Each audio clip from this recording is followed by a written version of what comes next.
with other companies to be able to produce something of a higher value. The next level means you really find a particular effect in use that you want to be distinctive and differentiated in. So you might become specialists in providing solar because this region is so unique at the amount of solar availability it has. You could become the specialist worldwide in being able to produce all of the exact right effects from offerings that work all in solar energy. Now, because that is such a growing economy and it's moved along the value-added process in such a long way, it is producing a great deal of return. The last two are very important also. You reinvest and recycle so that nothing is lost. Everything is either sold to someone else or it's reused in your own process. And the last one is it's regenerated so that everything that it touches is healthy. The earth, the communities, the society.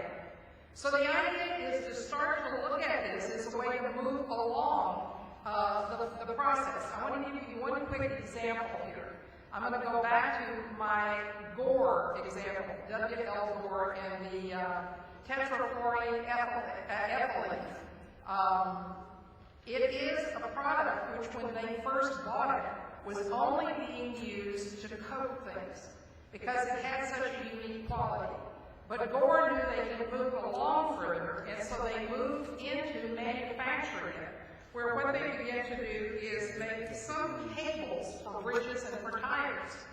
So now they were up further in the value-added process.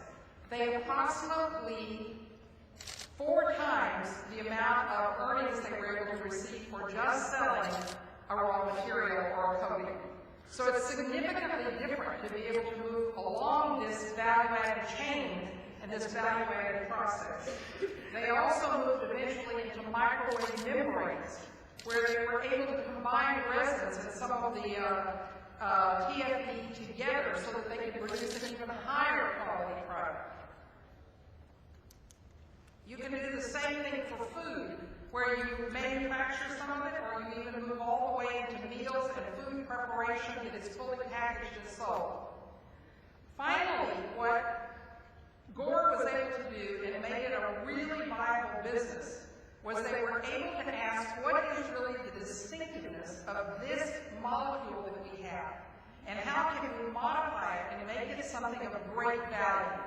And what they discovered was that it actually could be put into a variety of products because of its heat resistance, its low friction, and its inertness. They now make many medical products because the human body can only accept certain things, and they decided to specialize. They even have test labs, they have surgical units where they train physicians in open heart surgery. Now that's pretty value-added. And they're able to receive a return that is significant. And what we did is work with them to move from just the raw material and coating, where we started, up to not only medical products, but mountain biking, which is an incredibly high return industry in the United States, sports and athletics. And they were able to move also into fire management by understanding a fire scene. They also are now working with food as medicine and looking at how it is that they can be involved in that field.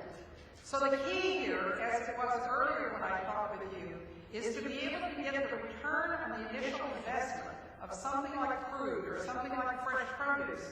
You have to think about moving it along the value-added process, because otherwise you just look for efficiencies at the bottom 2 levels. We try to get better at producing raw materials cheaper, shipping them cheaper, and we don't actually start to look at what really adds value and get all the way up to the idea of reinvesting and regenerating. I want to add one last thing here. One of the most important things you can add, and I've just hinted at this, but not in much depth, is to create what I call the story of place before you do any work for a business or an economy. Go look at a watershed. The Beirut watershed, because of here we are, is one place. But if I go to Egypt, I get here. that each of the watershed is completely different. The stories are different, although there's similarities. Find the unique identity of that place. Find the location of that place. And then invest the value-added process from that location. So in summary, I just want to talk about how important not only do I think this region is in being able to lead in Copenhagen and talk about the sustainability, but to also begin to do it in a way that increases the economic stability, the stability of businesses who can bring much more value added, therefore raise the level of income, the level of stability across the region. Thank you very much.